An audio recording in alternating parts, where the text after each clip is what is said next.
Hey everyone, Nick here with Mythical Entertainment here at Silicon Valley 2016, and I am here with this amazing Ghostbuster crew. Who do I have here? David, and we're the Bay Area Ghostbusters. The Bay Area Ghostbusters. Well, we're kind of the Bay Area Ghostbusters, but we hail from all over Northern California. So, all right, yeah, you know. That's fair enough. So, you guys have an amazing getup with the Ghostbuster costumes. Thanks. This awesome-looking car. What's the story behind all of this? I mean, well, the club started about 5 years ago, just kind of off the cuff. A bunch of guys looking to go do some costuming, and it kind of grew. We had the first person Bill that started it, led it into something big. We got into San Diego a number of years ago to go to CCI there, and we just really kind of pushed and rolled on, and there became a day we go, hey, Dave, you're a car guy, right? And I said, yeah, they're all, hey, we got a hearse. We'd like to make an ecto. Can you do that? And I go, why, of course, I can do anything, right? Yeah.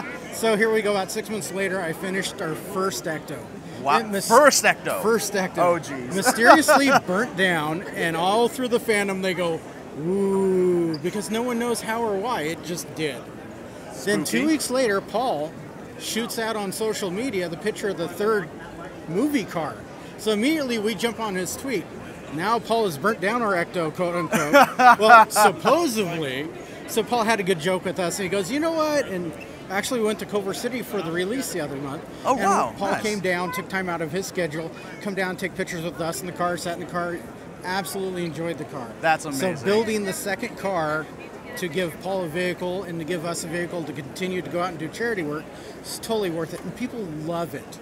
Yeah, I can see why. I mean, there are going to be pictures on the side of this, but this thing is mind-blowing. It is. I mean, Does your brain just get a little fuzzy? yeah, you know? I'm looking, I'm like, I don't know what this says. I mean, you've got every, like, minute little detail on there. Well, not every minute. So, I mean, all right, so you did the first one, Yeah. and now you got this one. I mean, how long does this process take?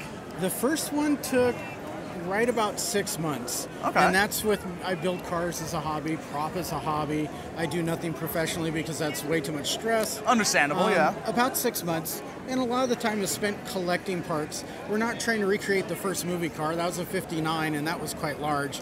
This car is quite a bit smaller, so it was hunting the parts that were size reasonable for this car. Sure, understandable, And that, you know, and anytime you do an impression of something, you go, well, that kind of looks like what that's supposed to be, and that kind of looks like what was on the original car.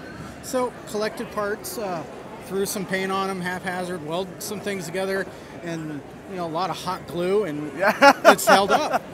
That's pretty awesome. That is amazing. So, Bay Area Ghostbusters. The Bay Area Ghostbusters, The Bay Area Ghostbusters on Facebook. Awesome. So, are there any other Ghostbusters anywhere out there in the U.S. that you keep in contact with? There's, well, almost every state has a Ghostbuster contingency. Some of the bigger land masses tend to group their groups together a little tighter, which is absolutely okay. Only a handful of them have built their own ectos. All right. So, you know, we have this. Another group has a Magnum wagon. A lot of guys have older Cadillac hearse. It's, you know, kind of what your flavor is and what your budget allows you. Definitely. So we, throughout the fandom, we all kind of keep in touch with each other. Very nice. But in California, there's us in Northern California. There is another smaller fan group that doesn't do stuff on our scale. Then we have the next big group, which is Southern California, which does it on a bigger scale. Oh, wow. So there's always someone in the fandom that you're kind of compete with. Yeah. So that's our little competition. one-upmanship here and That's there. right. All right, so the million-dollar question, is this thing street legal? Absolutely. Wow. Ask my neighbors, ask any police officer in Santa Clara. He'll tell you I've run around and infracted a law or two by having the lights on and the siren, but as long as we're not being complete donkeys about it, we're okay. That's absolutely amazing. So, I mean, I know you're busy. You're going to have a lot of people here. You've already had a lot of people here coming asking you questions, taking pictures. So, just, how have you guys been enjoying the con? You know, second to last question, what's it been like for you guys? You know what? This is generally, used to be San Jose Big Wow and Steve's. This year it's elevated into a bigger convention, and same as years past. We come, we enjoy the fans, so people enjoy the car, enjoy us. So even if it's a slow con or a packed crazy con like this is, it's just fun. And if you're I mean, it takes a little bit of something to dress like this and go out in public. I can understand, right? yeah. So if you're not in it for the fun, why be in it? Exactly.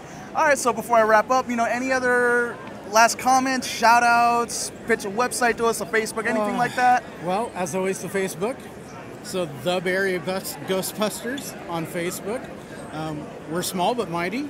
And any parting comments? If you build yourself an Ecto, be prepared to be the world's best defensive driver. That's all I can say. All right, well, thank you very much. It was great talking to you.